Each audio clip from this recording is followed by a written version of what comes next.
పరిశుద్ధాత్మ దేవుడు ఈ పగటి కాల సమయంలో ఈ పునరుద్ధాన దినమున మనతో ఏమి మాట్లాడుతున్నాడో మనం శ్రద్ధగా వినాలి. మీరు ఇప్పుడు చూడండి, మొదటి రాజుల గ్రంథం 17:1 ఏరియా ప్రత్యక్షత కనబడుతుంది. ఫస్ట్ టైం ఏరియా మనకు కనబడటము ఈ అధ్యాయం 1వ వచనంలో కనబడుతుంది. దానికి ముందు ఆయన బాల్యము గాని ఆయన తల్లిదండ్రులు గాని దాని గురించి మనకు తెలియదు. అలాగే 2వ రాజుల గ్రంథము 2వ అధ్యాయంలో చూస్తే ఏరియా ఆరోహణమై పరలోకానికి వెళ్ళిపోవుట మనకు కనబడుతుంది. అంటే ఏరియాను గురించి మొదటి రాజుల గ్రంథం 17వ అధ్యాయం 1వ వచనం దగ్గర ప్రారంభమైతే 2వ రాజుల గ్రంథం 2వ అధ్యాయంలో ఆయన ఆరోహణమైపోవటం కనబడుతుంది. ఆయన గురించిన కొన్ని సంగతులు క్రొత్త నిబంధనలో అక్కడక్కడ యాకోబు పత్రికలోను లోకా సువార్త 2వ అధ్యాయంలోను మనకు కనబడుతూ ఉంటాయి. ఈ ఏరియాను గురించి మనం చదివినాం కదా, మొదటి వచనము. అది దేవుడితో ఉన్న మొదటి అనుభవం కాదు. దానికి ముందు ఆయనకు దేవుడికి చాలా సంబంధం. ఎంత సంబంధం అంటే ఆయన ఎక్కువ సమయం కర్మేలు పర్వతం మీద దేవునితో గడిపేవాడు అన్నమాట. హల్లెలూయా. ఆదామమ్మలతో దేవుడు ప్రతి చల్లం పూట దేవుడు వచ్చి వారిని సహవాసం చేసినట్టు, బిలాముతో దేవుడు ప్రతి రాత్రి పూట వచ్చి సహవాసం చేసుకున్నట్లు, హానోకుతో దేవుడు వచ్చి నడుస్తూ సహవాసం చేసుకున్నట్లు, ఈ కర్మేలు పర్వతం మీద ఏలియా దేవునితో సహవాసం చేసేవాడు. దేవుడు కర్మేలు పర్వతం దగ్గరకు వచ్చి ఏలియాతో మాట్లాడుతూ ఉండేవాడు అన్నమాట. వాళ్ళిద్దరూ ఎంతగా మాట్లాడుకుంటేవారు అంటే, ఒకరోజు దేవుడు ఏలియాతో ఒక మాట చెప్పాడు. నేను ఇప్పుడు చెప్పిన తర్వాత బైబిల్లో లేవు కదంటే అనకండి, ఎందుకంటే నిజంగా లేవు. కానీ అదే జరుగుతుందని మీకు అర్థమైపోతుంది. అదే జరుగుతుందని మీకు అర్థమవుతుంది. ఎందుకంటే నేను ప్రార్థనా పూర్వకంగానే ఈ వచనాలు ధ్యానం చేసి మీ దగ్గరకు వచ్చాను. దేవుడు అన్నాడు, ఈ నా ప్రజలు ఎన్నో అద్భుతాలు చేశారు. వాళ్ళకి ఐగుప్తు నుంచి వారిని నేను విడిపించాను, సముద్రాన్ని రెండుగా చీల్చాను, ఆకాశము నుండి మన్నాను కురిపించాను, పాట నుండి నీళ్ళు ఇచ్చాను, అనేకమైన శత్రువులను లైక్ చేశారు, వారికి ఒక దేశంలో ఏర్పాటు చేశారు, ఆ దేశంలో నివాసం ఏర్పాటు చేశారు, వారికి భూములను పంచిపెట్టారు. ఇన్ని మేలులు చేస్తే వీరు నన్ను విడిచి బయలు దేవతను ఆరాధన చేస్తున్నారు అని దేవుడు తన బాధను తన భక్తులతో చెప్పుకున్నాడు. మనం ప్రార్థనలో కూర్చోగానే మన బాధలన్నీ దేవుడు చెప్పుకుంటూ వస్తుంది. దేవుడు బాధలు చెప్పుకుంటాడు. ఆయన తన బాధ తన భక్తుడికి చెప్పుకున్నాడు ఏలియా. అప్పుడు భక్తుడు ఏమన్నాడంటే, అనగా ఏలియా, అయ్యా ఈ ప్రజలని ఆరాధించుకుంటానికి గల కారణం ఏంటో తెలుసా? దేశము సస్యశ్యామలముగా ఉన్నది. అంటే సమృద్ధిగా పంటలు పండుతున్నాయి, కడుపునేంతగా తిండి దొరుకుతుంది. అంతేకాక మహారాజు భార్య వలన ఈ బయలు దేవతను ఆరాధించడం జరిగింది. ఆ దేవతను ఆరాధిస్తున్నంత కాలం మీరు కడుపునేంతగా తిండి తింటున్నారు కాబట్టి ఈ దేవతే నిజమైన దేవుడు అనే ఒక ప్రచారం ఉన్నది.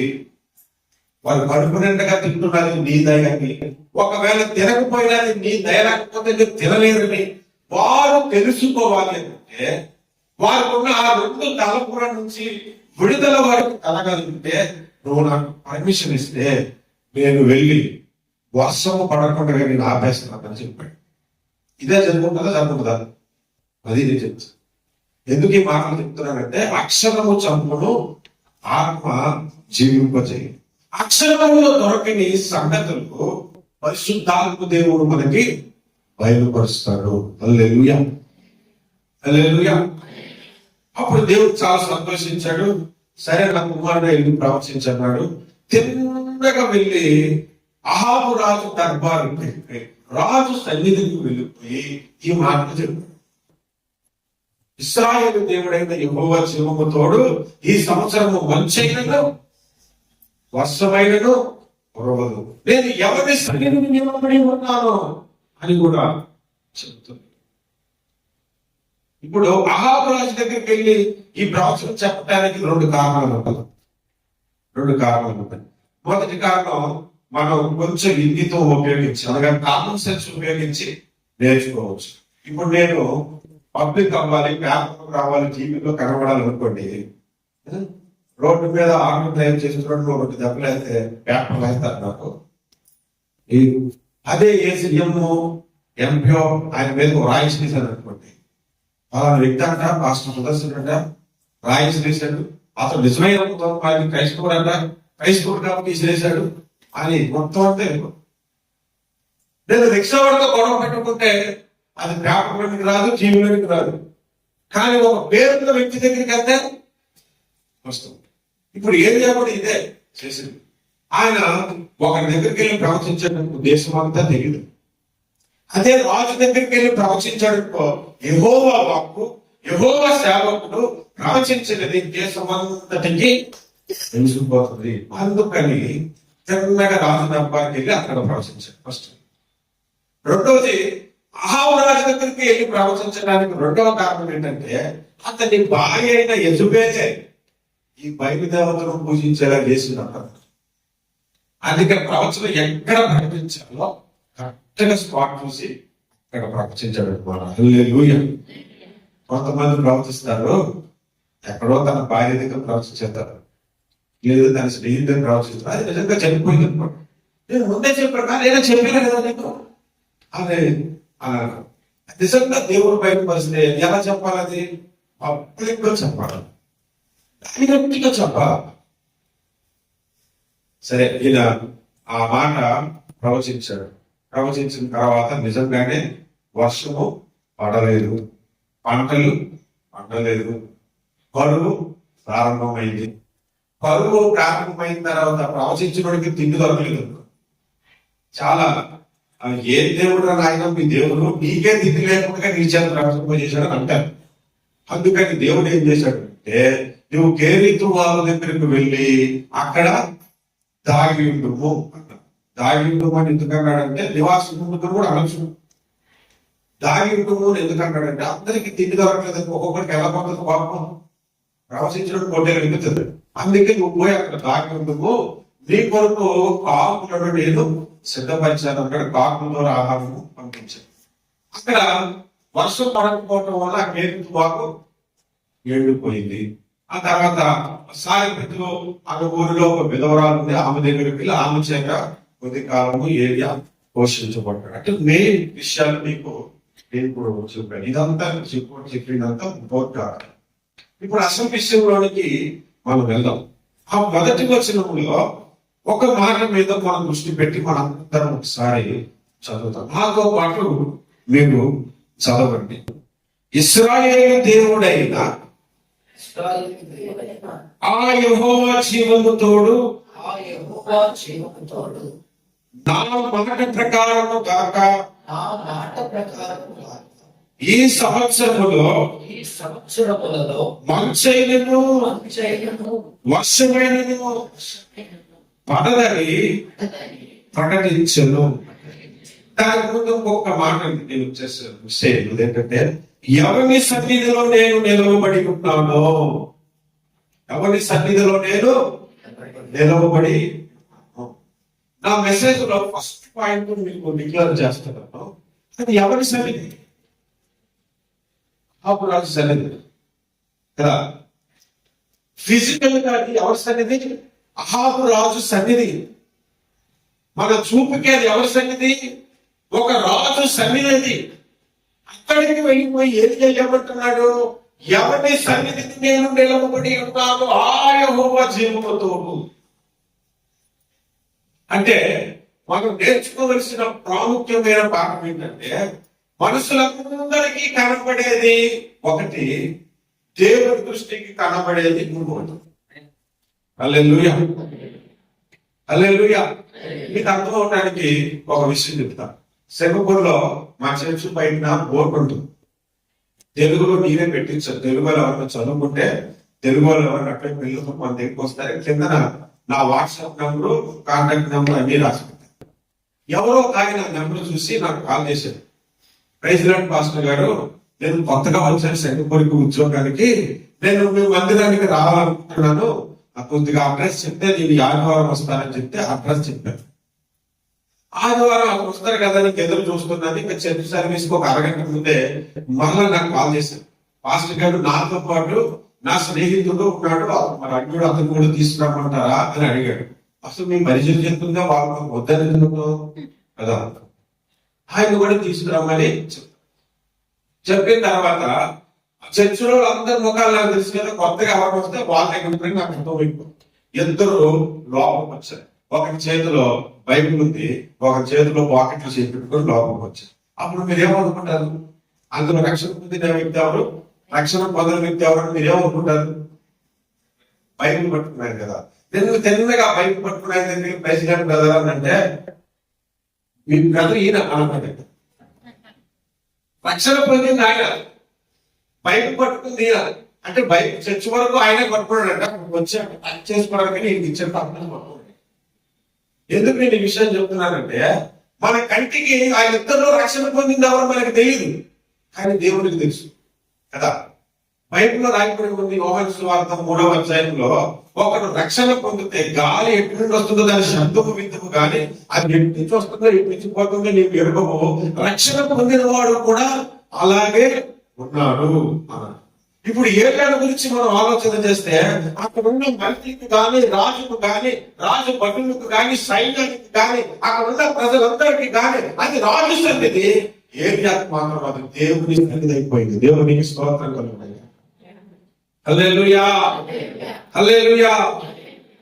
దేవుడు పైనుంచి మన వైపు చూస్తున్నప్పుడు నువ్వు ఏ స్థలంలో ఉన్నావు, అది ఎవరి సన్నిధి అయినా నువ్వు దేవుని సన్నిధిని అనుభవించేవాడుగా ఉన్నావా లేదా అన్నది దేవుడు మొట్టమొదటిగా మనతో మాట్లాడుతున్నమాట. హల్లెలూయా. కంటికి కనబడేది వేరు, హృదయంలో ఉండాల్సిన అనుభవము వేరు. ఉదాహరణకు మత్తయి సువార్త 6వ అధ్యాయంలో మనం చూస్తే కంటికి కనబడవాలని ప్రార్థన చేస్తారు. కంటికి కనబడవాలని, దేవునికి కనబడాల ప్రార్థన, లేకపోతే మనుషులు కనబడాల? కొంతమందికి పబ్లిక్ లో ప్రార్థన చేయడం ఎంత ఇష్టం, మంచి పదాలు వాడి అద్భుతమైన మాటలతో ప్రార్థన చేస్తారు. కానీ ఒంటరిగా ప్రార్థన ఉండదు, ఒంటరిగా ప్రార్థన ఉండదు. ఒకసారి అంటే ఎవరో కొంతమంది టీము పాస్టర్స్ టీము సింపుల్ వచ్చారు. వస్తే 10 మంది పాస్టర్లు ఒకేసారి మా చర్చికి వచ్చేసారు. వచ్చినప్పుడు వాక్యం 10 మందికి కలిగిస్తాం, ఒక్కరికే అవ్వాలి. వాక్యం ఎవరు చెప్తారు ఎవరు చెప్తామంటే అందరూ కొంచెం సీనియర్ గా ఉన్నారు, పెద్ద పెద్దవాళ్ళగా ఉన్నారు, ఏం చేయాలో తెలియక అయ్యా 10 మంది వచ్చారు కాబట్టి ఒక్కరికే వాక్యం ఇస్తాను, ఎవరు చెప్తారో మీరే డిసైడ్ అయ్యి చెప్పండి అని అంటే ఈ 10 మంది నేను చెప్తాను ఒకరికొకరు గొడవాడుతున్నాను. అది నాకు తెలియదు, తర్వాత తెలిసింది. సరే, అందులో ఒక ఆయన్ని ముందు పిలిచి నేను వాక్యం ఇచ్చాను. ఇచ్చిన తర్వాత కొంతమంది ఫేస్లు బాగోపోయేసరికి ఒకరికి సాక్ష్యం ఇలాగ ఇద్దామని నేను డిసైడ్ అయ్యాను. నాకు భయం ఏంటంటే వాళ్ళ టైం టు టైం క్లోజ్ అయిపోతుంది. ఎవరికైనా మనం మైక్ ఇచ్చి 2 మాటలు చెప్పేది ప్రసంగం చేద్దాం. సరే, అలాగే 100 సార్లు అంటే నేను స్టేజ్ దిగి వెళ్ళిపోయాను, బోర్డు పెట్టారు, నాకు గ్రీటింగ్స్ చెప్తాడని ఒక ఆయన గంట చెప్తే ఏలూరులో నేను స్టేజ్ దిగి ఇంటికి వస్తాను, వాకింగ్ చెప్పలేదు. ఎందుకంటే గంట ఆయన చెప్పేసాను గ్రీటింగ్స్ అంటే వాకింగ్ చెప్పాడు, పాట పాడాడు, ఆరాధన చేశాడు, అందరికి చెప్పకపోతే గంట అయిపోయిన తర్వాత ఇంక నేను కూడా విన్నాను. అందుకే నేను ఎవరికి తొందరగా బైక్ టైం అంటే టైమే, పద్ధతి అంటే పద్ధతి. సరే, అందులో ఒక పాస్టర్ గారికి సాక్ష్యం చెప్తానంటే కుదరసారి ఏమనుకోతాను, పాట పాడతానంటే కుదరసారి ఏమనుకోతాను. ఓ గ్రీటింగ్స్ అని చెప్తాను, అదే నువ్వు ఎవరు సార్ ఎంతగా అడిగాడు కదా. పొరపాటు కానుకకు ప్రార్థించారంతే, కానుక సమయంలో ప్రార్థన చేయలేదు. మైక్ పట్టుకొని ఏమని ప్రార్థన చేయలేదు చెప్పండి. ప్రభువా ఈ కానుకలకు దీవించండి, ఆశీర్వదించండి, వృద్ధి చేయండి, కానుకలు వేసిన ప్రతి బిడ్డను మీరు ఆకర్షంగా ప్రార్థన చేయాలి కదా. ఆయన మైక్ పట్టుకొని ప్రభులో ప్రభువానికి స్తోత్రాలు, విజయవాడలో ఒక సంఘమును మాకు ఇచ్చాం, 3000 మందితో ఆరాధన చేస్తున్నాయని నీకు వందనాలు. రాజమండ్రిలో ఒక సంఘాన్ని ఇచ్చో 1500 మందిని నడిపించావు, నీకు స్తోత్రాలు. ఆయన ఇన్ఫర్మేషన్ ఇస్తున్నాడు మాకు, ప్రార్థన చేయట్లేదని. అంటే ఆయన ఉద్దేశం ఏంటో తెలుసా, నాకు ఇన్ని సంఘాలు ఉన్నాయి, ఇంత పరిచయం ఉంది, నువ్వు నాకు వాక్యం అనేది ఎవరికో ఇచ్చేసావు. నాకు సంఘాలు నాకెలా తిరుగుతుంది, నాకెలా తిరుగుతుంది. ఉండే మాత్రం నాకు ఎవరి జరుగుతుందో వాక్యం అంతే కదా. మీ సంఘం మాత్రమే ఎవరితో వాళ్ళు పిలుచుకుంటారు, పెద్దవాళ్ళు పిలుచుకుంటాడు, చిన్నవాళ్ళు పిలుచుకుంటారు. ఆయన ప్రార్థన చేసిన ప్రార్థన ఏంటి అంటే మనుషులందరి దృష్టికి అది ప్రార్థనే. దేవుని దృష్టికి, కొంతమంది వివేకం కలిగిన వారి దృష్టికి అది ఇన్ఫర్మేషన్, ప్రార్థన కాదు. అందరి గురించి ఆయన పరిచయం గురించి మొత్తం అక్కడ తగ్గేసి ఆకలి చిన్న ప్రార్థన చేసి నేను చెప్పేది మీరు అర్థం చేసుకో. మనుషులందరి దృష్టికి ఏరియా రాజ సన్నిధిలో ఉన్నాడు, కానీ తన దృష్టికి కానీ దేవుని దృష్టికి కానీ అది ఎవరి సన్నిధి? దేవుని సన్నిధిగా. హల్లెలూయా. ఇంకొక విషయం చెప్పనా, ఇంకొక విషయం, కొంతమందికి సబ్జెక్ట్ ఉండదు కానీ మహాజ్ఞానాన్ని బిరుదు, ఆత్మజ్ఞానాన్ని బిరుదు, విస్తారమైన వాక్యం తెలిసిన వాడని బిరుదు ఉంటుంది. ఆయనకు యూట్యూబ్ లో బాగా వ్యూస్ ఉంటాయి, బాగా మంచి ప్రసంగికుడు అనుకుంటాం మనం. వాస్తవానికి ఏం తెలియదు. పబ్లిక్ మాత్రం ఎలా కనబడతాడంటే మహాజ్ఞాని, ఆత్మజ్ఞాని, ఉన్నతమైన జ్ఞాని, బైబుల్ పండితుడు, బైబుల్ ప్రవక్త అనే బిరుదులు ఉంటాయి. కానీ కొన్ని విషయాలకు తెలియదు, కొన్ని విషయాలు వాళ్ళకి తెలియదు. ఒకసారి ఒక సందర్భంలో తెనాలికి దగ్గరలో మా వైఫ్ తెనాలి దగ్గరలో ఒకసారి ఒక పాస్టర్ గారు ఇంటికి వచ్చారు. మాటల్లో మేము మాట్లాడుకుంటూ ఒక 4-5 పాస్టర్లు ఉన్నారు, మా బావ వాళ్ళతో మాట్లాడుతున్నాను. ఆ పాస్టర్ గారు నాకు కలిసి లేదు, నేను ఇంటర్వ్యూ కదా అప్పుడే వచ్చారు గురించి కూర్చున్నాను మాట్లాడుతున్నాను. ఆయన ఒక మాట అంటున్నాడు, అమ్మ ఆలోచించేటప్పుడు నేను గుడి చేతితో వచ్చింది, ఈ ఎడ చేతులు తెలియకుండా ఇవ్వాలని బయట చెప్తుంది, జాగ్రత్త అని ఒక హెచ్చరిక చేశాను. చేస్తే నేను ఆయనకి ఏమన్నానంటే, అయ్యా బైబిల్లో నీ కుడి చేతితో ఇచ్చిన కానుక ఎడం చేతికి తెలియకూడదని బైబిల్లో ఎక్కడా లేదు అని అన్నాను. ఆయన చాలా కోపం వచ్చేసి, ఎందుకంటే వయసులో పెద్దోడు, ఇప్పుడు చిన్నోడనే పెద్దోడైనా నిజమా కాదనేది మనం బైబిల్లో చూద్దాం తర్వాత. అవునంటేనే కాదంటే మీరు చెప్పండి, ఉందా బైబిల్లో? లేదా? నేను లేదనుకోలేదా? మీరు కుడి చేతిలో ఇచ్చింది ఎడం చేతికి తెలియకుండా ఇవ్వమని ఉందా అంటే, ఎందుకు లేదు ఉందన్నాడు ఆయన. ఉందని చెప్పి బైబిల్ తీశాడు. ఎక్కడుంది? మత్తయి సువార్త తీశాడు. ఎక్కడుంది? మత్తయి సువార్తలో 6వ అధ్యాయంలో ఉంది. 6వ అధ్యాయంలో ఏముంది? మీరు తీసి చదవండి, ఏముంది 6వ అధ్యాయంలో? రిఫరెన్స్ అవ్వాలో మీరు చూసే కదా. మత్తయి సువార్త 6వ అధ్యాయము పేజీ పై నుంచి స్టార్ట్ అయిపోతాం. నేను ధర్మము చేయనప్పుడు మనుషుల వలన ఘనత పొందవలనని వేషధారు సమాజ మందిరములను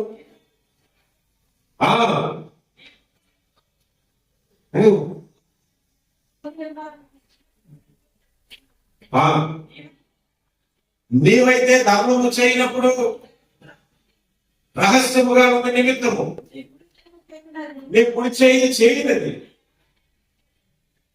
ఉందా? ఉందా లేదా చెప్పండి.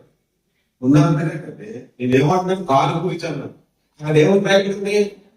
కాలుగా ధర్మం ఒకటేనా? చెప్పండి. ధర్మం అంటే ఏంటి తెలుసా? అదుకునుడు వచ్చి అమ్మ ధర్మం నేను వెళ్ళాలని అన్నాడు. కాలుగా నువ్వు కుడి చేతితో ఇచ్చింది ఎడం చేతి తెలియకుండా ఎక్కడుంది? లేదు. ధర్మం గురించి అక్కడ రాయబడి ఉంది. అందుకని నేను అంటున్నాను, పబ్లిక్ అయిపోవచ్చు, సబ్జెక్ట్ ఉంటారు. మనుషులందరికీ మహాజ్ఞానులకు బిరుదు, కానీ వాక్యము తెలియని వ్యక్తులు చాలా మంది. ధర్మము అన్నట్టు ఇన్ఫాక్ట్ బైబిల్లో రాయబడిన విషయం తెలుసండి, మీరు కాలుకి ఇచ్చేటప్పుడు అందరికీ తెలిసినట్లు ఇవ్వాల్సి కూడా ఉంది. లోకస్వార్థ 21వ అధ్యాయంలో పేదమంతులు ధనవంతులు కాలు వేసుకుంటే ఎవరెవరు ఎంత వేసుకుని యేసు ప్రభు చూశారు. హల్లెలూయా. ఉందా లేదా? అందుకే నేను అంటున్నాను, పేరుకి మహాజ్ఞాని అని పేరు ఉంటుంది, డిపెండ్ చేశాడని పేరు ఉంటుంది, కానీ సింపుల్ గా కొన్ని చిన్న చిన్న విషయాలు తెలియదు. అమెరికా వాళ్ళు ఒక పెన్ కనిపెట్టారు, $10 మిలియన్ కనిపెట్టారు. ఆ పెన్ ఎందుకు కనిపెట్టారంటే స్పేస్ లోకి వెళ్ళిన తర్వాత చంద్రమండలం దగ్గరికి వెళ్తే అక్కడ గ్రావిటీ ఉండదు కదా, టీ కూడా ఇలా ఊపితే పడదు, వాటర్ బాటిల్ తిప్పితే పడదు, మనం కూడా గాలిలో తేలిపోవడం పెట్టారు, అలా ఉంటుంది, గ్రావిటీ ఉండదు కాబట్టి. మరి పెన్నుతో రాయాలంటే ఇంకో కిందకి దిగుతూ ఉంటేనే కదా రాయగలం, ఇలా గీతలు గీతుంటే పెన్నుతో రాయలేకపోతే పెన్నులు ఇబ్బంది అవుతుందని దానికి ఒక చిన్న మోటార్, చిన్న పంపింగ్ టైప్ లో పెట్టి చేయడానికి $10 మిలియన్ ఖర్చు పెట్టి ఒక పెన్ను కనిపెట్టారు. కనిపెట్టిన తర్వాత పబ్లిష్ చేశారు, న్యూస్ లో వచ్చింది, పేపర్లోకి వచ్చింది, నాసా శాస్త్రవేత్తలు కనిపెట్టారు. వాళ్ళే కనిపెట్టేది మనం కనిపెట్టలేమని చెప్పి రష్యా వాళ్ళు కూడా $20 మిలియన్ తీసుకోండి, మీరు కూడా ఒక పెన్ను కనిపెట్టండి అన్న తర్వాత ఆ విషయం మన ఇండియా శాస్త్రవేత్తలకు వచ్చింది. వాళ్ళే కనిపెట్టింది మనం కనిపెడదామని అందరూ కూడా మీటింగ్ చేసుకుంటే అందులో ఒక శాస్త్రవేత్త ఎందుకయ్యా డబ్బులు తెలుగుగా పెన్ను పెన్సిల్ తీసుకెళ్ళి రాశాక సరిపోదు కదా, నేను తీసుకెళ్ళి అంతే కదా, దాన్ని డబ్బులు తెలుగు పెన్సిల్ తో రాసుకోవచ్చా లేదా, అందుకే ఒక్కోసారి తెలుగులో కూడా కనపడుతుంది, ఒక్కోసారి ప్రార్థనా కనపడతాడు, ప్రార్థనా జీవితంలో ఒక్కోసారి జ్ఞానవంతుల్లా కనపడతాడు, జ్ఞానవంతుడు. అందరి దృష్టికి ఏరియా బాధ్యతలు కూడా అనుకుంటాం, కానీ దేవుడి దృష్టికి కానీ అతని దృష్టికి కానీ అతను దేవుడి సన్నిధిలో ఉన్నాడు. ప్రపంచ దృష్టి వేరు, దేవుని దృష్టి వేరు. హల్లెలూయా. తెలుగులో అనుకుంటాము, ఒక శాస్త్రజ్ఞుడికి మంచి అవార్డు ఇస్తా ఉన్నారు అతను ఉన్న జ్ఞానం, జ్ఞానవంతుడు అని చెప్పే ఒక అవార్డు ఇద్దాం. ఆ అవార్డు తీసుకోవడానికి ఆయన కారులో జర్నీ చేసుకుంటూ వస్తూ ఉంటుంటే నిర్మానుషంగా ఉండే ఒక ఏరియా వచ్చి అక్కడికి వచ్చేసరికి పైన కామని పెరిపింది పాట. పెరిగిపోగానే ఏం జరుగుతుంది, కారు పక్కన కారు చేసి స్పేర్ టైర్ తీసి ఆ టైర్ ని ఆ 4 బోర్డులు ఉంటాయి కదా, బోర్డులు విప్పేసి తీసాడు. ఈ డ్యామేజ్ అయిన టైర్ ని ఇంచులో పడేసి ఆ కొత్త స్పేర్ టైర్ ని దానికి ఫిక్స్ చేసి ఈ 4 బోల్ట్లు దానికి ఫిక్స్ చేద్దామని చూసేసరికి ఈయన చేయి తగ్గి పక్కనే ఉన్నటువంటి పొదలో పడిపోయింది. ఈయన చేయి పెట్టి తీరేడు, మంచిగా స్టూట్ వేసుకుని ఉంటాడు, మొదలైపోయింది, తీరేడు. అటు ఇటు చూసాడు, ఎవరైనా వస్తే బాగుంటుంది ఏమో. ఈలో ఒక ఆయన వస్తున్నాడు, బట్టలు చిరిగిపోయి బట్టలు మాసిపోయి తనబోకుండా పిచ్చోట్లా ఉన్నట్టు వస్తున్నాడు. వస్తుంటుంటే ఇక్కడ నా కారు 4 బోల్ట్లు పడిపోయి కొంచెం తీసు, నేను గమనిస్తాను అని అన్నాడు. నేను తీరంటే మొదగా ఒక ఇరుకు దిగుతాను, లేదు నువ్వు చేస్తే $500 ఇస్తాను అంటే నేను తీరండి, 500 ఉంటే నేను తీరు అని అంటే ఒక్కొక్క బోర్డుకి 500 ఇస్తాను అన్నాడు. అంటే $2000 వస్తాయి, అయినా సరే నేను తీసా అని అంటే ఒక్కొక్క బోర్డుకి $1000 ఇస్తాను అన్నాడు. నేను తీరండి, నేను తీరండి.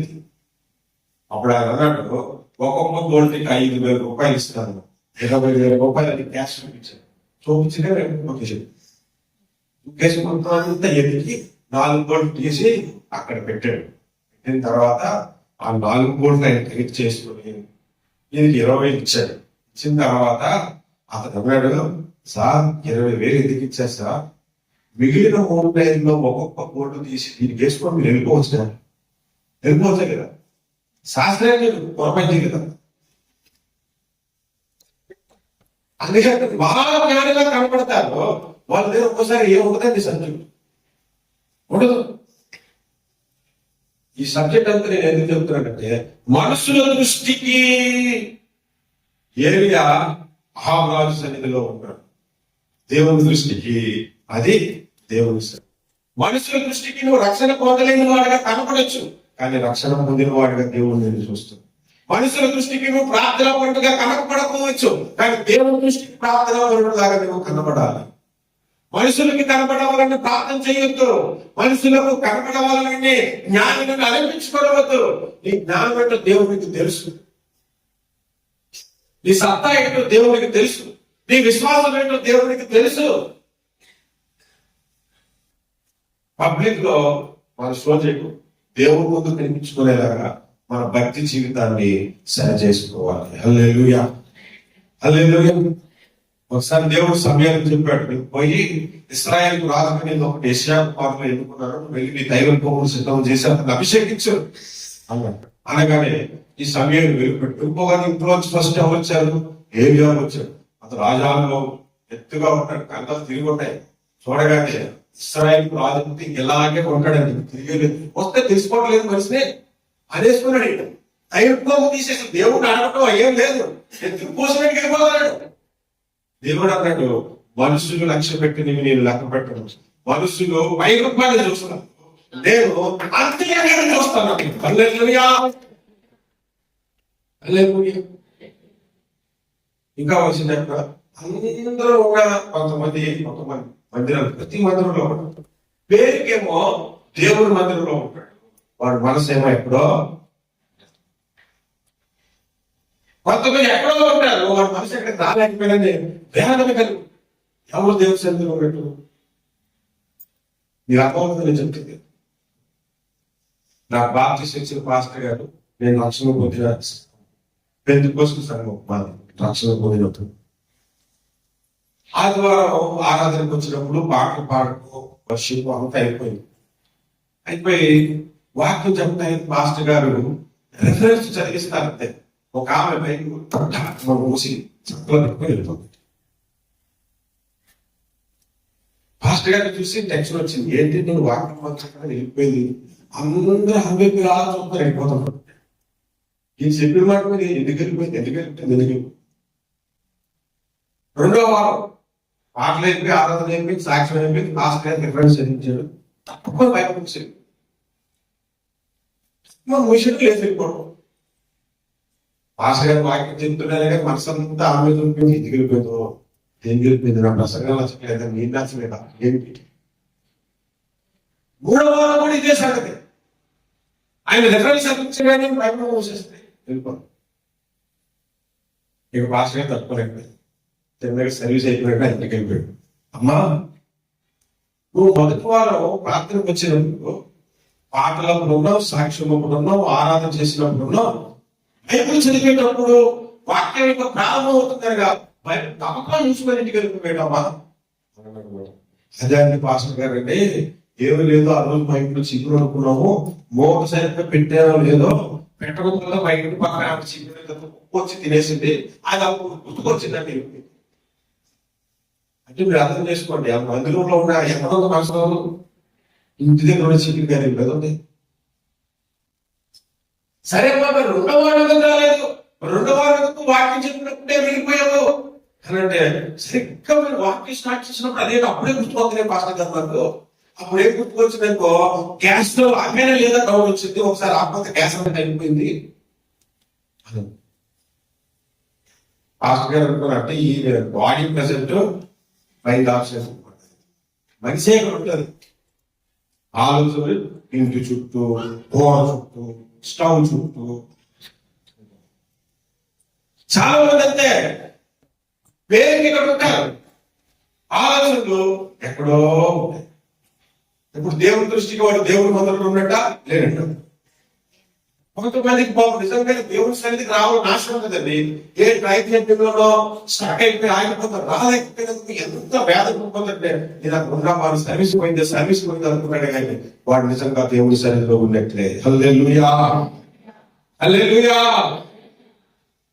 మనం నేర్చుకోవాలి, మనం ఎవరిని సన్నిధిలో నిలబడుతున్నామో అనే మాటను మనం నేర్చుకోవాలి. ఎవరి సన్నిధిలో ఉన్నాడో అది డిక్లేర్ చేస్తాడు, నేను జీవము కలిగిన యెహోవా సన్నిధిలో నేను ఉన్నాను. రాజకీయానికి నా సన్నిధిలో ఉంటే దేవుని సన్నిధిలో ఉన్నానంటే ఏంటి? ఇది మొట్టమొదటి విషయం. రెండో విషయం మనం అందులో నుంచి నేర్చుకోవాల్సింది ఏంటంటే, భక్తుడు ఎక్కడ ఉంటే అక్కడ దేవుని సన్నిధి ఉండాలి. హల్లెలూయా. భక్తుడు ఎక్కడుంటే అక్కడ దేవుని సన్నిధి ఉండాలి. హల్లెలూయా. చాలా మంది ఉంటారు కానీ వాళ్ళతో పాటు దేవుని సన్నిధి ఉండవు. వాళ్ళతో పాటు దేవుని ప్రెసెన్స్ అక్కడ ఉండదు. నేను చాలా కాలం కిందట ఒక దైవజనుని చూసాను, ఆయన పేరు గుర్తు రావట్లేదు, కానీ ఒక సంఘంలో ఆయన వాక్యం చెప్తున్నాడంటే ఫ్లైయర్ చూసి వెళ్ళాను ఆయన వాక్యం వింటాను.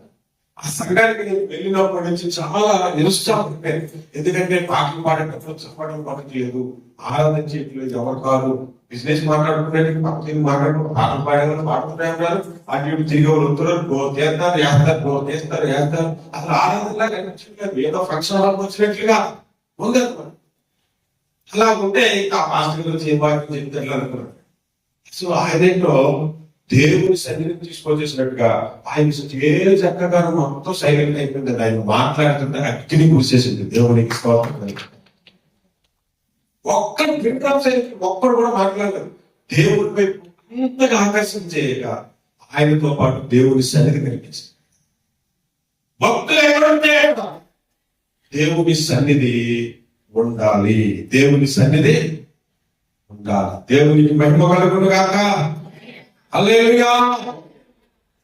ఒకసారి దెయ్యాన్ని అనుకుంటాడు పౌలు సేలు ఇద్దరు కలిగి. ఆ దెయ్యం పేరు పూతోను.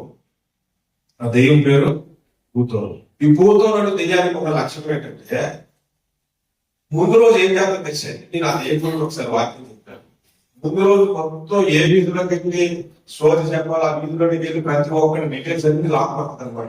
ఈయనకి భర్తతో ప్రాబ్లం ఉంది, ఆమె పిల్లలు లేదు, ఈయనకి ఇన్ని నంబర్ ఉండే, మొత్తం లిస్ట్ రాసుకుని వచ్చి ఈ సోది చెప్పి అనుకుంటుంది కదా, మొత్తం అది ఏం చెప్తుంది.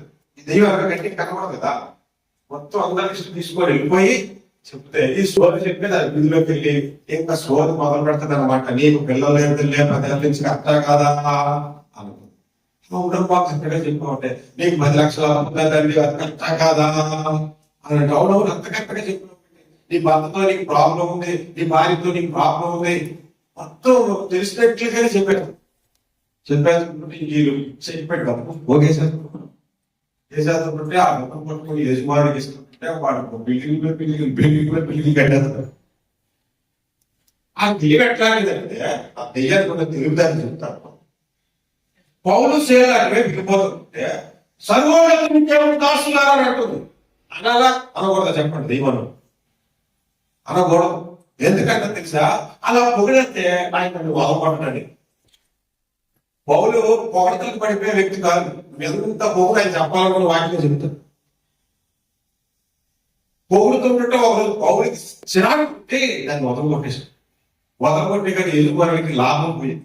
యజమానికి లాభం పోకడానికి బాగా డబ్బులు కదా, పోలీస్ స్టేషన్ లో డబ్బులో వెళ్ళి డబ్బు ఇచ్చేసారు, ఎఫ్ఐఆర్ చేసేయండి వేసారు, ఎఫ్ఐఆర్ వేసేసారు, వేసేసి తీసుకెళ్ళి జైల్లో పడేసి అందరి దృష్టికి అది జైలు.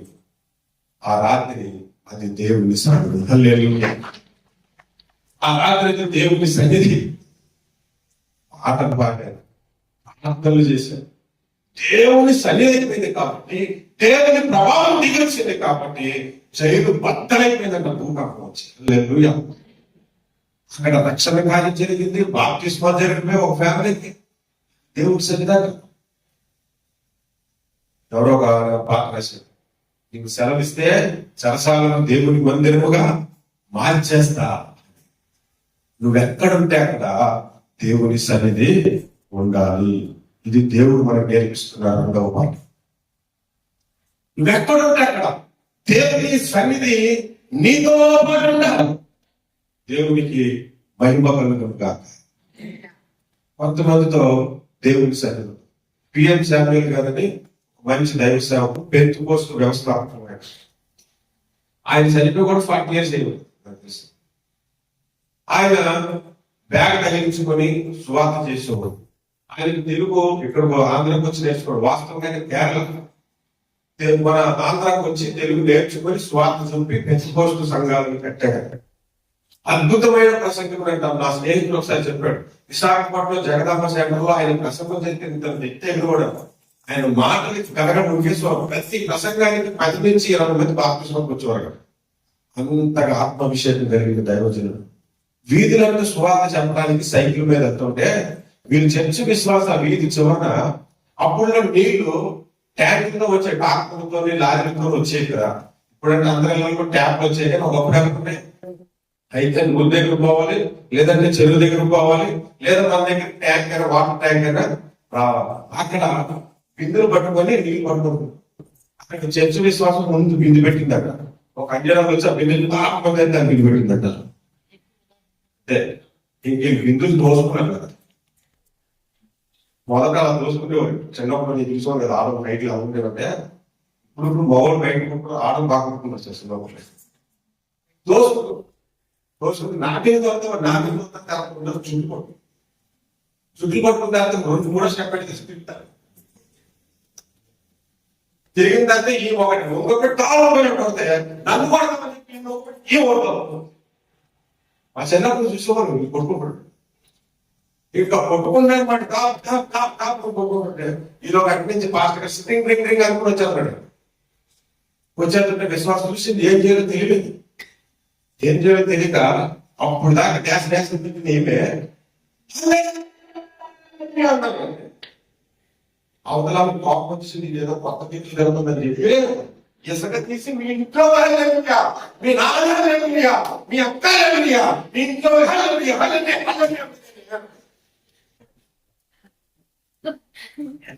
అంటే నేను ఎందుకు చెప్తున్నానండి, మీ ముందు పాటు దేవుడు సన్నిధి ఉందా? అయిపోయింది.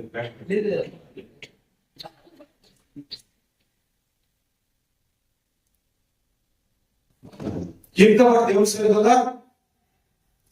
లేదు, లేదు, దేవుడి సన్నిధి లేదు. మన పగడాలు ప్రకటన గారు చనిపోయారు. బాధాకరం. చంపేశారో చంపలేదో మనకి పెద్దగా తెలియదు. చంపేశారని నేనేదో అనుకుంటున్నాను. క్లారిటీ లేదు నాకు. దాని కొరకు మనలు ఊరి మీదకి వచ్చాయి. బైబిల్ ప్రకారంగా మాట్లాడారు. ఆయన బైబిల్ చదువుతారు. ఈ బైబిల్ పక్కన పెట్టాలంటే అని అంటారు. దేవుడి సన్నిధి ఉండదా? ఉంటుందా? మా దేవుడు గొప్పవాడు, ఊరు కూడా దాని దగ్గర ప్రతిఫలిస్తాడని చెప్పాలి. న్యాయంగా మేము పోరాడదామని చెప్పాలి. దేవుడి సన్నిధి ఎక్కడ ఉంది నీతోనే? ఉంటే అక్కడ దేవుడి సన్నిధి ఉండాలి. హల్లెలూయా. యేసు గోధుమరింట్లో పనిచేసిన గోధుమరి ఎవరి సాక్ష్యం చెప్పాడు తెలుసా? నేను వచ్చిన తర్వాత నేను ఆశీర్వదించబడ్డాను. దేవుడు నీతో ఉన్నాడు. హల్లెలూయా. దేవుడు నీతో ఉంటాడు. దేవుడి సన్నిధి నీతో ఉంటాడు. హల్లెలూయా. ఇది రెండవ. మూడవ విషయం చెప్తా ఆ మాట గురించి. నేను ఎవరి సన్నిధిని నిలబడి ఉన్నానో ఆయన ఇవ్వవచ్చి అంటున్నాడు కదా ఏరియా. ఆ సన్నిధి ఏరియాతో పాటు ఎక్కడికి వెళ్తే అక్కడికి వస్తుంది. నీతో పాటు దేవుడి సన్నిధి నువ్వు ఎక్కడికి వెళ్తే అక్కడికి రావాలి. మొదట అందరి దృష్టికి నీవు మనుషుల దృష్టిలో ఒక స్థలంలో ఉండొచ్చు, కానీ దేవుడి దృష్టికి నువ్వు దేవుడి సన్నిధిలో. రెండవది, నువ్వు ఎక్కడికి వెళ్తే అక్కడికి దేవుడి సన్నిధి అక్కడ నీతో పాటు కనబడాలి. మూడవది, నువ్వు నీతో పాటు దేవుడి సన్నిధికి రావాలి. హల్లెలూయా. దేవుడి సన్నిధి వస్తుందా మనతో? అసలు ఒక పాస్టర్ గారు కరోనా టైంలో చాలా ఇబ్బంది ఉంటే వెళ్ళి ప్రార్థనలు చేయకండి, జాగ్రత్త ఉందంటే ఏసునామలో ఏ కరోనా లేదు, కుడి లేదు, బంధించేద్దాం దాన్ని అని బాబు వెళ్ళాడు. 2 నిమిషాలు ప్రార్థన చేసి వచ్చాడు. అక్కడ ప్రార్థన చేసి ఈయనతో పాటు కరోనా వచ్చేసింది. కొంతమంది దిష్టులు దొరికేస్తే వాటితో కూడా దురాత్మకులు చేద్దాం నమ్ముతుంది. నిజంగా వచ్చేస్తే ఏమో మాకు తెలియదు. నేనంటాను, క్రైస్తవుడు ఎక్కడికి వెళ్తే అక్కడ దేవుడి సన్నిధి రావాలి. హల్లెలూయా. దిష్టి దొరికితే ఏమవుతుంది? కొంతమంది ఆటోలు స్కూటీ డ్రైవ్ చేస్తారండి, స్పీడ్ సైడ్ ఈ పట్టాపురం పిలిచితే ఒకరోజు పాప అర్జెంట్ గా క్యారీ పట్టుకొని ఉందా, టన్నుల్లో బ్లాక్ అయిపోయిందని చుట్టూ తిరిగి పిలిచి ఎక్కారు. ఒక ఆమె ఇలా ఆమె తగ్గించుకోవాలంటే స్పీడ్ గా మామూలుగా సైడ్ కూడా ఉంటుంది. ఇలా సడన్ గా బ్రేక్ పుట్టిందండి. కొత్తగా నేను బ్రేక్ కొట్టితే నా బండి ఇలా తిప్పిపోయి నేను ఆ సీట్ లో కూలిపోలేదు. నేనన్నా ఏంటి పాప సడన్ బ్రేక్ కొట్టామంటే చూడండి అనుకున్నాను. అక్కడ ఎవరో కోడిగుడ్డుతో దిష్టి తీసి పడేసాడు. అది తొక్కితే ఏమవుతుందని బ్రేక్ వేసేసింది. కానీ తొక్కితే దిష్టి నువ్వు తొక్కకుండా పోదు. తేడా చూసి బండి ఆపి నేను బండి తీసుకుని ఆమె కూడా సరి చేసి చూస్తే అక్కడ రాయబడి ఉంది కదా, ఇవ్వో యేసు త్వరగా వచ్చుచున్నాడు అని రాసి ఉంది. దిష్టికి పోయిపోతుంది. బండి స్టార్ట్ చేసిన తర్వాత వెనక చూశానండి, గుంటూరు కారణం. ఏది నమ్మాలి మనం? యేసు త్వరగా అవుతాడని నమ్మాలా, వెనక గుంటూరు కారణం నమ్మాలా? దేవుడి సన్నిధి వస్తుందా? రాదు. దేవుని సన్నిధి నువ్వెక్కడికి వెళ్తే అక్కడికి పట్టుకొని వెళ్ళిపోవాలి. హల్లెలూయా, హల్లెలూయా. మీరు ఏదైనా ఊరెళ్ళారు అనుకోండి, ఏం పట్టుకెళ్తారు? బట్టలు, టవలు, సోపు, డ్రెస్, పేస్ట్, ఇంకా చిప్సే పట్టుకెళ్తారు. ట్రైన్లు గాలి పట్టుకెళ్తారా? గాలి పట్టుకెళ్తారు. ఇంకా ఉండదు అని మనం గాలి పట్టుకెళ్తాం. ఎక్కడికి వెళ్ళినా గాలి ఉంటారు. నువ్వెక్కడికి వెళ్ళినా దేవుని సన్నిధి నీతో వచ్చును గాక. ఎక్కడికి వెళ్ళినా దేవుని సన్నిధి నీతో తీసుకొని నువ్వు వెళ్ళగలగాలి. హల్లెలూయా, హల్లెలూయా. అందుకే మనం ప్రయాణం చేసినప్పుడు కానీ, ఏ పని మీద వెళ్ళినప్పుడు కానీ మోకరించి ఎవరు ప్రార్థించాలంటే, ప్రభువా నేను ప్రార్థన చేసి బయట చెప్తున్నాను, నీ సన్నిధి నాతో వచ్చును గాక. హల్లెలూయా. చాలా మందికి దేవుడి సన్నిధి తీసుకెళ్ళాలంటే భయం. దేవుని సన్నిధిని తీసుకెళ్ళాలంటే చాలా. నేను ఒకసారి విశాఖపట్నంలో పాస్టర్ గారు నాకు వాక్యాన్ని పిలిచారు. పిలిస్తే నేను బండి ఆపి ఆ పాస్టర్ గారి పేరు అడిగానయ్యా, ఇక్కడ నన్ను స్పీకర్ గా పిలిచేది పాస్టర్ గారు చర్చ ఆయన మెట్లకి వెళ్ళిపోతాడు కదా. ఆయన మా పాస్టర్ గారు ఆయనతో పాటు వెళ్ళిపోతాను పైకి పట్టుకొని నేను పరిగెత్తుకుంటే ఇక్కడ మెట్లు పైకి వెళ్ళాలి. ఆయన చూసిండు. వస్తే ఆయన హ్యాపీగా నన్నుతో పడితే అని పాడుకుంటూ వెళ్తాడు. వెళ్తుంటే నేను అక్కడ దాకా వెళ్ళిపోయి ఆగిపోయాను. ఆగిపోయి ఆయన అనుకున్నాడేమో భయపడు ఆయన కూడా వెళ్ళిపోయి వెళ్తున్నాడు. ఇలాగ నా నీడ కనిపించింది. ఇలా చూశాడు. రారా అని చెప్పి చర్చిలో తీసుకెళ్ళాడు. వాక్యాన్ని ఇవ్వక ముందు ఆయన పాట పాడడానికి తెలిపాడు కదా, దాన్ని కవర్ చేస్తున్నాడు అనమాట. ఏమని కవర్ చేస్తున్నాడంటే, మనం అందరము దేవుని దోచుకోవాలి. హల్లెలూయా. ఏమన్నాడు అని ఎన్టీ రామారావు పాట ఉందే, ఆ ఎవరినో దోచుకోవడం కాదు, మనం దేశాన్ని దోచుకోవాలి అన్నాడు. నువ్వు ఎంత దోచుకోవడం నాకు అర్థమైంది అనుకుంటుంది. మనం నిజంగానే దేశంలో దోచుకోవాలి. నిజంగా ఆయన గురించి చెప్పాను కానీ కామెడీగా, నిజంగానే ఎలా దోచుకోవాలంటే, మనము లేకపోతే దేవుడిని ఉండలేదని దోచుకోవాలి. హల్లెలూయా. సిలువలో అప్పుడు ఇద్దరు దొంగలు ఉన్నారు కదండి. అందులో ఒక దొంగ రక్షణ పొందాడు, ఒకడు రక్షణ పొందలేదు. ఆ రక్షణ పొందిన దొంగ చూసావా, అన్ని దొంగతనాల్లో ఒక గొప్ప దొంగతనం చేశాడు. ఆయన జీవితంలో ఎన్ని దొంగతనాలు చేశాడో ఒకే ఒక దొంగతనం చేశాడు. అదేంటంటే సిలువలో దొంగతనం చేశాడు. యేసయ్య హృదయాన్ని దోచేసుకున్నాడు. హల్లెలూయా. మనం దేవుడిని దోచుకోవాలి, దేవుడిని సంపాదించుకోవాలి. మనం ఎక్కడికి వెళ్తే కదా ఆయన సన్నిధి మనతో రావాలి. 3 విషయాలు. ఒకటి, అందరి దృష్టికి నువ్వు ఎక్కడున్నా దేవుని సన్నిధి నీతో ఉందని దేవునికి తెలియాలి, నీకు తెలియాలి. రెండవది, నువ్వెక్కడుంటే అక్కడ దేవుని సన్నిధి ఉందా. మూడవది, దేవుని సన్నిధిని నువ్వు నీతో పాటు తీసుకొని వెళ్ళాలి. నాలుగో విషయం చెప్తాను. నాలుగో విషయం, దేవుని సన్నిధి నీతో ఉంటే, దేవుని సన్నిధి నీతో ఉంటే నువ్వు ఏది మాట్లాడతావో దేవుడు దాన్ని జరిగిస్తాడు. హల్లెలూయా, హల్లెలూయా. దేవుడు ఏమంటాడు తెలుసా, కర్మేలు పర్వతం మీద నువ్వు ప్రవచించి వర్షం ఆపుతావా, నా ప్రశంస నీతో వస్తుందని చెప్పాడు. అందుకనే నేను చెప్తే అది జరుగుతుంది అని అనటానికి దానికి ముందు ఆయన ఏం మాట్లాడాడు తెలుసా, ఎవరి సన్నిధిని నేను నిలవబడి ఉన్నానో ఆ యెహోవా జీవము తోడు. ఈ సంవత్సరం మంచైన వర్షమైన కొరకు జరిగిందా లేదా? జరుగుతుంది. నీతో పాటు దేవుని సన్నిధి ఉంటే, దేవుని సన్నిధిని నువ్వు ఎక్కడికైనా తీసుకుని వెళ్తే, నువ్వు ప్రవచించినప్పుడు నువ్వు నోరు పెట్టి మాట్లాడు, అది జరుగుతుంది. హల్లెలూయా. ఆ మాటలు మాట్లాడాలి. ఎప్పుడు కూడా పాజిటివ్ మాట్లాడు, నెగిటివ్స్ మాట్లాడు.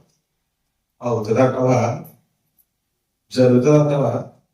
కొంతమంది ఏదో ఒక సామెత శుభం పరకం అయితే ఏదో అంటారు. కొంతమంది నోట్లు శనం కదా అని చెప్పడం వల్ల అవ్వదు అని ఉండే చెప్పారు. అది అవ్వదు అనుకున్నదైనా జరుగుతుంది. ఎందుకంటే నాతో దేవుని సన్నిధిలో హల్లెలూయా. అది డిఫికల్ట్ అయినా జరుగుతుందనే చెప్పాలి. 3 సంవత్సరాల వర్షం రాకుండా ఆంధ్రప్రదేశ్ మీరు బంధించగలరండి. దేవుని సన్నిధి నీతో ఉంటే నువ్వు చేయగలుగుతావు. దేవుని సన్నిధి నీతో ఉంటే కురిపించగలుగుతావు, ఆపగలుగుతావు, ప్రకృతిని శాసించగలుగుతావు. ఒక్క మాటలు చెప్పాలి, దేవుని సన్నిధి నీతో కనుక ఉంటే నువ్వు మాట్లాడిన మాటలను దేవుడు ఆమేన్.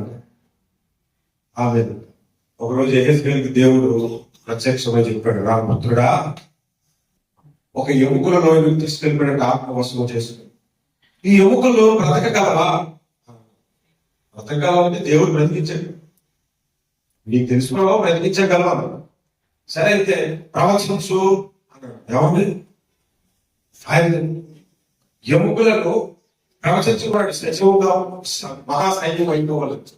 ఇంకా ఈయన ప్రవచించడం మొదలు పెడుతున్నాడు అంటే ఆ ఎముకలు ఆ పురే ఎముకలు కాళ్ళు చేతులు దేనికని కూడిపోయి ఆ యుద్ధాలు జరిగేటప్పుడు జనాలు చచ్చిపోతారు కదా, ఆ చచ్చిపోయిన వెంటనే లోయంలో పడేస్తారు. ఊరేమో ఒక దగ్గర ఉంది, దాని కాలేమో ఇంకో దగ్గర ఉంది, ఇలా కనిపిలు అయిపోయి ఉందన్నమాట. ఈయన ప్రవచించడం మొదలు పెట్టాడు. గడగడ సౌండ్ వచ్చిందంట. ఏ పుర దేని బతుక్కోవాలో దానికి బతికిపోయింది వచ్చేసి. తర్వాత దేవుడు ఇంకా ప్రవచించమన్నాడు. దానికి మాంసం వచ్చినట్టుగా, నరములు వచ్చినట్టుగా ప్రవచించాడు. మాంసం వచ్చింది, నరములు వచ్చింది. ఇంకా ప్రవచించమన్నాడు. దాని మీదకి శరీరం వచ్చినట్టుగా శరీరం వచ్చింది. ఆ తర్వాత ఇంకా ప్రవచించమన్నాడు. జీవం వచ్చినట్టుగా ప్రవచించాడు. జీవం వచ్చింది, మహాసైన్యముగా కనపడుతుంది. హల్లెలూయా. అంటే మనం ప్రవచిస్తే దేవుడు కార్యాలు జరిగిస్తాడు. ప్రవచించాలి, ప్రార్థనలు మనం పలకాలి, ఇది జరుగును కాక అని మనం అనాలి. ఆమేన్ అనే దేవుడు ఆయన ఆమేన్ అంటాడు. దేవుని సన్నిధిలో నీవు ఉంటే నువ్వు ప్రవచించింది జరుగుతుంది. నీ జీవితంలో జరుగుతుంది, నీ సహోదరుల జీవితంలో జరగాలని కోరుకుంటే జరుగుతుంది. హల్లెలూయా. అనుభవం పడకూడదు. ఎవరికైనా 10 ఏళ్ళుగా సంతానం లేదనుకోండి, నీకు పిల్లలు పుడతారమ్మా రండి, దేవుడు దాన్ని ఆమె కార్యం జరుగుతుంది. హల్లెలూయా. నేను ఇప్పుడే దేవుని సన్నిధిలో సహవాసం చేసి వచ్చాను. ఆ మాట సహవాసం చేసిన వెంటనే ఆ మాట పలకండి, దేవుడు కార్యం చేస్తున్నాడు. దేవునికి మహిమ కలుగుతుంది. ఎన్ని విషయాలు చెప్తున్నాం? 4. 5వ విషయం చెప్తాను. 5వ విషయం మీరు బాగా గమనించండి. దేవుని సన్నిధి ఈయనతో ఉంది కాబట్టి, దేవుని సన్నిధి ఈయనతో పాటు వస్తుంది కాబట్టి దేవుడు ఏం చెప్పాడంటే, కేరీతు బాగు దగ్గరికి వెళ్ళి నువ్వు అక్కడ దాగి నువ్వు కాకోలంలో నేను ఆజ్ఞాపించింది. అది ఉదయము సాయంత్రంలో నీకు మాంసమును రొట్టెను తెచ్చి ఇచ్చును. ఇక్కడ ఒక విషయం, కాకులు కనబడుతున్నాయి. ఇప్పుడు మనకి కనబడట్లేదు. మన సెల్ ఫోన్ వచ్చే కాకులు మనం చాలా నాశనం చేసామండి. నదులు పాడు చేసాం, నీళ్లను పాడు చేసాం. ఒకప్పుడు కాయిన్ లభిస్తే నీళ్ళలో అది అడుగు కనిపించేది. ఇప్పుడు కనబడట్లేదు. అంత పొల్యూషన్ వచ్చేసి కాకులు పిచ్చుకలు కనబడట్లేదు. కనబడుతున్నాయి ఎందుకు? ఈ సెల్ ఫోన్లు వచ్చాయి, ఈ ఫోన్లు, ఈ వైర్లెస్ ఫోన్లు వచ్చేసాయి. దానివల్ల ఈ కాకులన్నీ ఎక్కడో ఎక్కడో కనబడుతాయి. కాకులు అక్కడ కనబడతాయి ఈ కాకులు.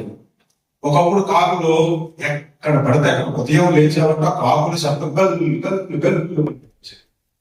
మాది తొక్కులు పడి చిన్నప్పుడు చదువుకుని ఇంటర్వ్యూలు అయిందంటే ఒకసారి కోడిగుడ్డు బ్రెడ్ ఇచ్చేవాడు, ఒకసారి బ్రెడ్ పాలు ఇచ్చేవాడు. బ్రెడ్ సగం తినేసి మిగిలిన సగాన్ని కవర్లో పెట్టి సంచిలో పెట్టుకున్నాడు. స్కూల్ అయిపోగానే ఆ బ్రెడ్ తిరుగుకుంటూ వస్తే వచ్చి కాకి పెట్టుకుంటూ వెళ్ళిపోతాం. ఎప్పుడైనా జరిగింది మీ జీవితంలో? నా జీవితంలో చాలాసార్లు జరిగింది. ఇప్పుడున్న కాకులు తెలియదు కదా, కాకులు ఏం చేస్తాయంటే ఆహారాన్ని ఎత్తుకుపోతాయి, పట్టుకొచ్చి ఇవ్వవు. అందుకు చెప్తున్నాను, కాకులు ఆహారాన్ని ఎత్తుకుపోతాయి, పట్టుకొచ్చి ఇవ్వబోయి. కానీ దేవుడు ఆజ్ఞాపిస్తే కాకైన సరికి దేవుడు తెచ్చిస్తామండి. హల్లెలూయా. ఈ మాట ఎందుకు చెప్తున్నానంటే అది అసాధ్యము. కాకు నీకు భోజనం తెచ్చిచ్చుట అసాధ్యము. అది టైం టు టైం మార్నింగ్ నీళ్ళు తెచ్చిచ్చుట అసాధ్యము. అసాధ్యము ఎప్పుడు సాధ్యమైందంటే నీవు దేవుడి సన్నిధిలో ఉన్నప్పుడు, దేవుడి సన్నిధిని నీకు వస్తున్నప్పుడు, దేవుడి సన్నిధిని నీవు అనుభవిస్తున్నావు. అసాధ్యము సాధ్యమైపోతుంది. హల్లెలూయా. దేవునికి మహిమకలుగును గాక. వీడి ద్వారా నాకు కార్యం జరుగుతుందని నేను అస్సలు నమ్మనండి. అనుకుంటావా? దేవుడు అతని ద్వారా కూడా జరిగించాడు, అతని ద్వారా కూడా జరిగించేస్తాడు. అలాగే నా జీవితంలో చాలాసార్లు జరిగింది. ఒకసారి ఒక మీటింగ్కి వెళ్ళాను. అక్కడ ఒక కద్దరాయి తీసుకొని మంచి రాజకీయ నాయకుల్లో ఉన్నాడు, క్రిస్టియన్. పాస్టర్ గారు నమస్కారం అండి, బాగున్నారండి? బాగున్నాను.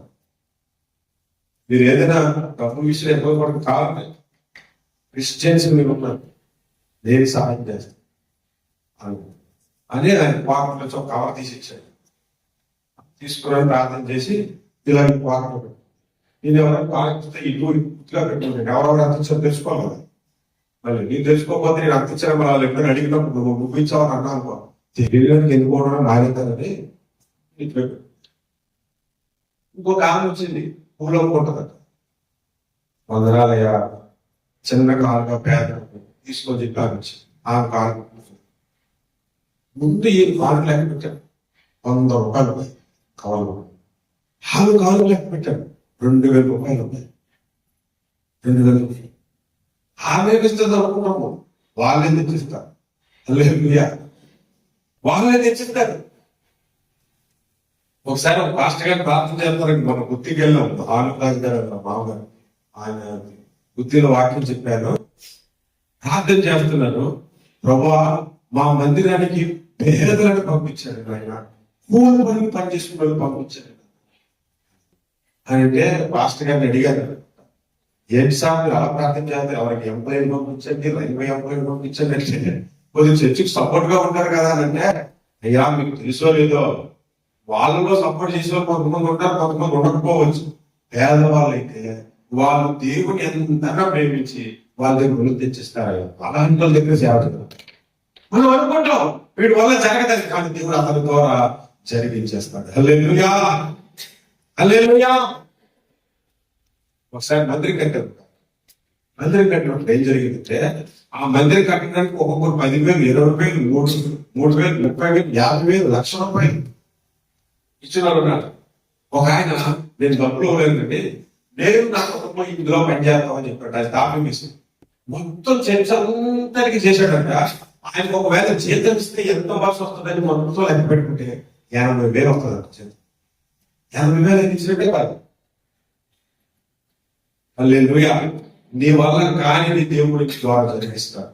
అసాధ్యం అనుకున్నది దేవుడు సాధ్యపరుస్తాడు. ఎప్పుడు? దేవుని సన్నిధి నీతో ఉన్నప్పుడు, దేవుని సన్నిధి నీతో వచ్చినప్పుడు. హల్లెలూయా. వాగిపోయింది. సారెపతికి దూరాలకి వెళ్ళి, సారెపతికి దూరాలకి వెళ్ళి ఆమెమో పొలం వెళ్ళిపోతుంది. అక్కడికి వెళ్ళాడు. అమ్మ కొద్ది నీళ్లు అన్నాడు. నీళ్లు తెచ్చుకోవాలన్నట్టుగా కొద్దిగా అప్పం ఉంటే పెట్టమని అడిగాడు. అప్పుడు ఆ మనదయ్యా పిడికేడు పిండి, ఒక చిన్న గుడ్డిలో నూనె ఉంది, ఒక పూటకే వస్తుంది, నాకు మాట తినగా నీకు పెట్టడానికి కూడా లేదు అంటే, అందులోనే ఒక చిన్నది చేసి తీసుకురా. చిన్నది చేసి ఏం లేదు తెచ్చిస్తే ఆమె చూస్తే ఉంది తినేశాడు. మీరు చేసుకోండమ్మా అన్నాడు. తినేసరికి పిండి ఫుల్గా ఉంది, నూనె ఫుల్గా ఉంది. హల్లెలూయా. వాళ్ళు తీసి చేసుకున్న తర్వాత ఆ పిండి నిండిపోతుంది, ఆ నూనె నిండిపోతుంది. ఎందుకు చెప్పనా? ఇక్కడ 2 విషయాలు చెప్తా. ఒకటి, దేవుని సన్నిధి నీతో వస్తే పరుగులో కూడా పోషించబడతావు. హల్లెలూయా. రెండవది, దేవుని సేవకుని నీవు ప్రేమించిస్తే నీ ఇంట్లో సమృద్ధి ఉంటుంది. హల్లెలూయా. ఒక దేవుని సన్నిధిలో ఉన్న సేవకుని నువ్వు ఇష్టపడి అతను పోషించడానికి ఒప్పుకుంటే, అతని అవసరాలు తీర్చడానికి ముందుకు వస్తే, అతని చేతిలో నువ్వు పెట్టాల్సిన కాలు పెట్టినప్పుడు దేవుడు సమృద్ధిగా నీకు అనుగ్రహిస్తాడు. హల్లెలూయా. సుబ్బయ్య అని ఒక దైవ సేవకుడు ఉన్నాడు సింగపూర్ లో. మన ఆంధ్రాలో అయితే వాళ్ళ పేరు ఎలా పిలుస్తారంటే సుబ్బయ్య అంటారు. తమిళ వాళ్ళు సుబ్బయ్య అంటారు. తెలుగు వాళ్ళు మహాలక్ష్మి అంటారు. తమిళ వాళ్ళు మగలక్ష్మి. వాళ్ళకి హావు మంచి సేవకుడు, అపోస్తలుడు. ఆయన సేవకు రావడానికి ముందు పిల్లలకి ఆకలేస్తుందని స్కూల్ నుంచి వచ్చేసరికి తిండి లేదు. భార్య అంటే వండుకోవడానికి గ్యాస్ లేదు, ఇంట్లో బియ్యం లేవు. ఏం చేయమంటావయ్యా అనగానే బయటికి వెళ్ళాడు. ఓ పని చేశాడట, ఎవరో $2 ఇచ్చాడట. రైస్ కొనుక్కొని వచ్చాడు. రైస్ వండుకున్నాడు. గ్యాస్ దగ్గరికి వచ్చేసరికి ఆయనకి అర్థం అవుతుంది, గ్యాస్ ఆన్ అవ్వలేదు. లేదు అవ్వకపోతే గదిలోకి వెళ్ళాడు, ప్రార్థన చేసుకున్నాడు. భార్య అనుకుంటుంది, ఏంటి అయినా గ్యాస్ అయిపోయిందంటే బయటికి లేదు, చేయాలి ప్రార్థన చేద్దాం. ఏంటయ్యా ప్రార్థన చేద్దాం, నువ్వు ఎన్నో పండ్రని అంటుంది భార్య. ప్రార్థన చేసి వచ్చిన తర్వాత సిలిండర్ దగ్గరికి వచ్చాడు, సిలిండర్ తీశాడు, సిలిండర్ పై చేయించాడు, ప్రార్థన చేశాడు, సిలిండర్ లోపల పెట్టాడు. స్టవ్ వెలిగించాలంట. అన్నమాట వెలిగించమంటావా అంట. ఎలా వస్తుంది నువ్వు వెలిగించు, ఎంతవరకు పొక్కుమని వచ్చింది. 3 నెలలు గ్యాస్ అయిపోలేదు. ఆయన ఉద్యోగం వచ్చిందండి. ఫస్ట్ పేమెంట్ పట్టుకొని ఇంకొచ్చిన రోజు గ్యాస్ అయిపోయింది. సిలిండర్ తీసి ప్రార్థన చేద్దాం, దేవుడు అన్నట్టు నీకు జీతం ఇచ్చారు కదా ఆయన కొనుక్కోను. ఆశ్చర్యమో కదా. నా భార్యకు హార్ట్ సర్జరీ అయిందండి 2 times. ఆమెకు ఒక రోజు మెడిసిన్ లేకపోతే చెస్ట్ లో పెయిన్ వచ్చేస్తుంది. ఎందుకంటే చాలా కాంప్లికేటెడ్ హార్ట్ సర్జరీ, అందరి లాంటిది కాదు. 100 మందిలో ఒకరికి వస్తుంది. ఒకరోజు మెడిసిన్కి డబ్బులు లేవు, వేసుకోలేదు. ప్రార్థన చేసాం, ఏమవలే. 2వ రోజు ఏమవలే, 3వ రోజు ఏమవలే, 1 week ఏమవలే, 3 నెలలు ఏ ప్రాబ్లం రాలేదు.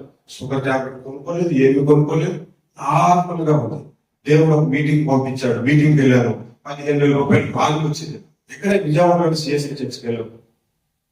కానుక వచ్చింది. పట్టుకొని రాగానే చెస్ట్ లో పేరు, ఓ దేవుడు మెడిసిన్ కొనుక్కోమని చెప్తున్నాడని నాకు అర్థం వచ్చింది. హల్లెలూయా. నిన్ను పోషించే దేవుడు, దేవుని సన్నిధి నీతో వస్తే, ఇప్పుడు ఇక్కడి నుంచి మనం ఇంటికి వెళ్తూ దేవుని సన్నిధిని పట్టుకుని వెళ్ళిపోవాలి. హల్లెలూయా. అవునా? మరి ఇప్పుడు నేను ఒక పాయింట్ చెప్తాను. ఏలియాలో దేవుని సన్నిధి ఎలా తోడొచ్చింది? ఏ కారణం చేత తోడొచ్చింది?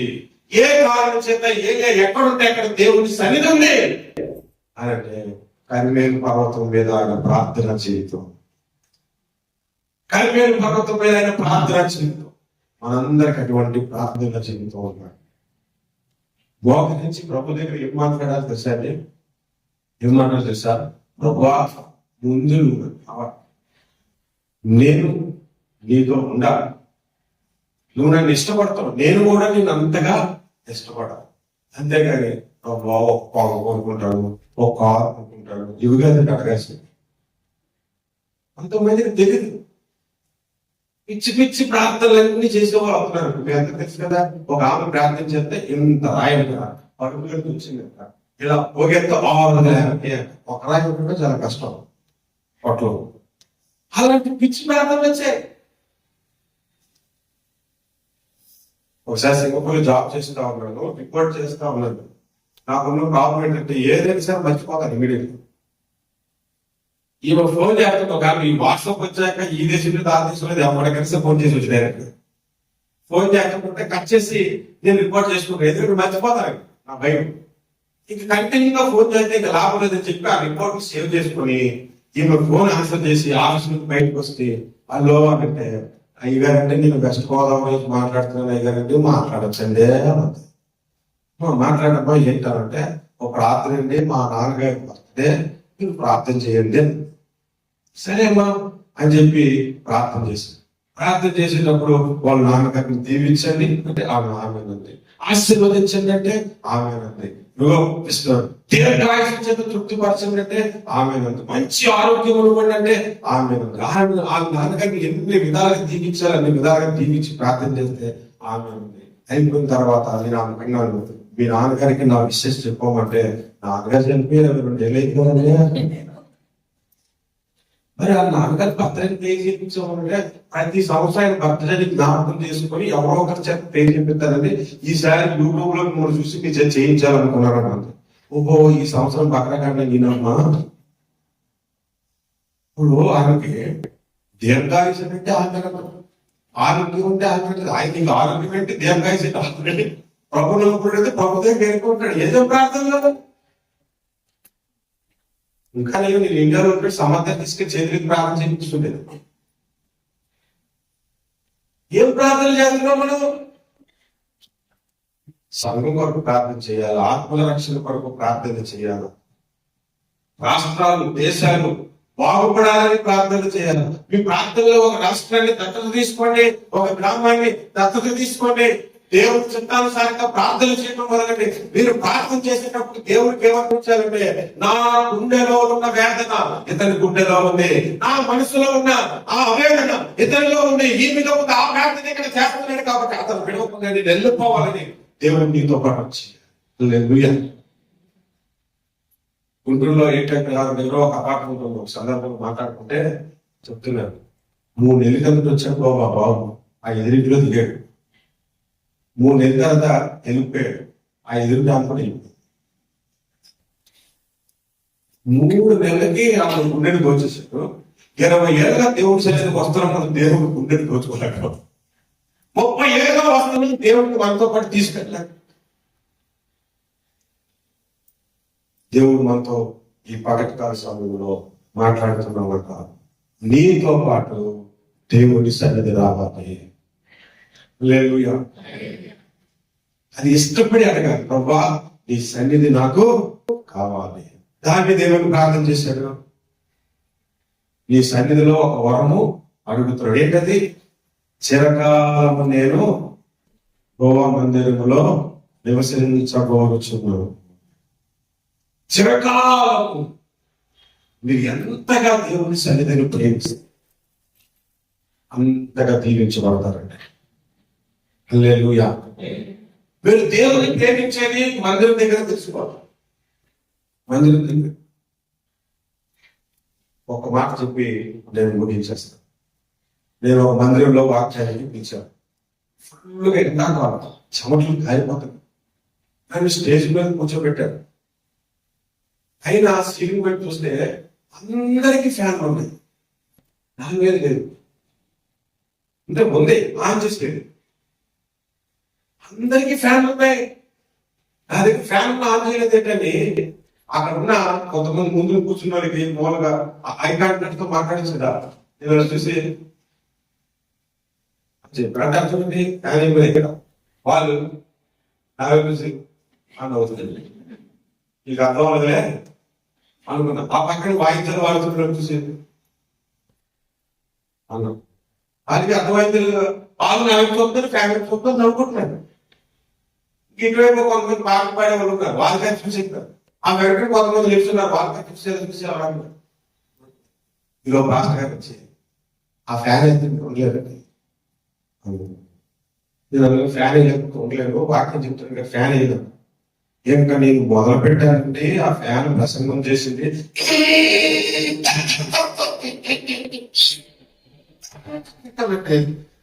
వచ్చాను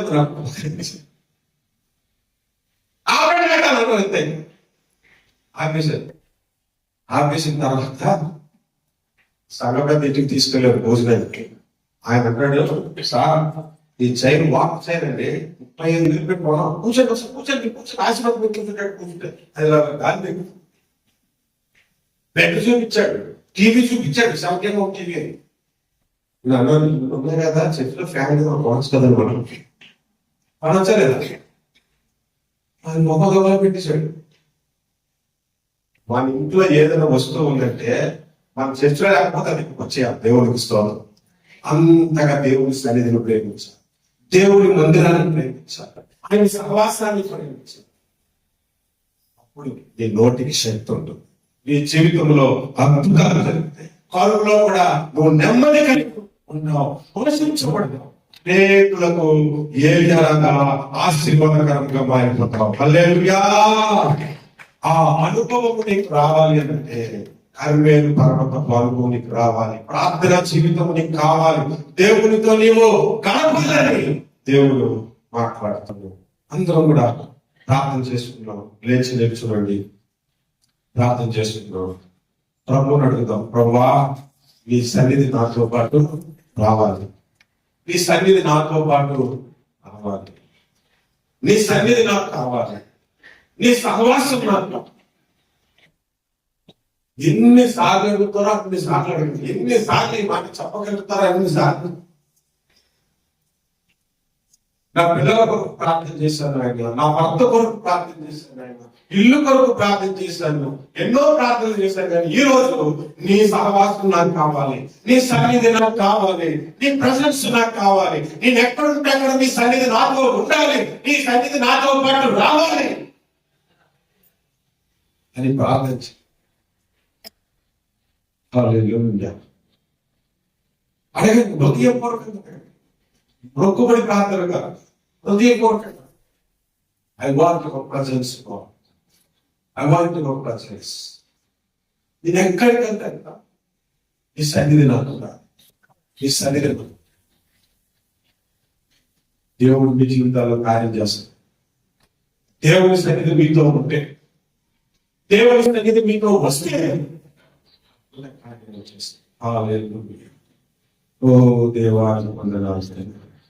నీ సన్నిధి మాతో వచ్చు, నీ సన్నిధి మాతో వచ్చు, మీ సన్నిధి మాతో వచ్చు, మీ సహవాసం ఎక్కడికంటే మేము అడవులకంటే మేము పట్టణాలకంటే పట్టణాల్లో మీ సన్నిధి మాతో ఉండాలి, మీ సహవాసం మాతో ఉండాలి. పౌరుషులను చేరుకుంటే అక్కడ నీ సన్నిధి ఉన్నది. దావీదు అరణ్యంలోనికి వెళ్ళినప్పుడు, చీకటి అంధకారంలో ఉన్నప్పుడు నీవు నాతో ఉన్నావన్నావు. మోషే దేవుడు నా సన్నిధి నీకు తోడుగా వచ్చిందన్నావు. దేవుని సన్నిధి ఆయనతో పాటు వచ్చింది కాబట్టి ఎర్ర సముద్రం రెండుగా చేర్చగలిగాడు, ఆకాశంలో నుండి మండాలు కురిపించగలిగాడు, పంట నుండి నీళ్లను రంపించగలిగాడు. దేవుని సన్నిధి మనకు రావాలి. హల్లెలూయా, హల్లెలూయా. రెండు చేతులు పైకెత్తి ప్రభువు హృదయపూర్వకంగా సరళంగా, ప్రభువా నీ సన్నిధి నాకు, నీ సన్నిధి నాకు ఇష్టం, ఆయన నీ సన్నిధి, నీ సన్నిధి నాకు ఇష్టం, నాకు కావాలి. జీసస్ కనికరించండి ప్రభువా, కనికరించండి. ఎల్ షదాయ్ నీకు స్తోత్రం, యెహోవా నీకు స్తోత్రం, నిత్యుడా నీకు స్తోత్రం. నీ సన్నిధిలో నేను ఉండాలనుకుంటున్నాను.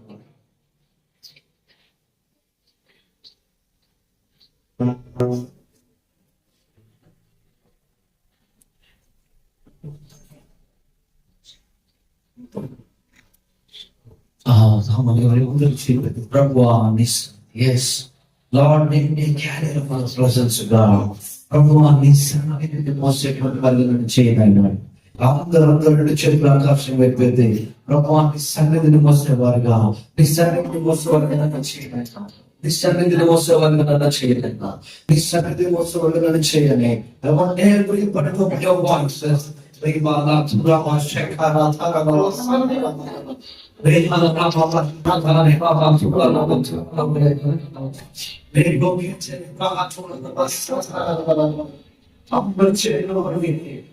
I give you praise, O God. Lord, I want to be a carrier of your presence, O God.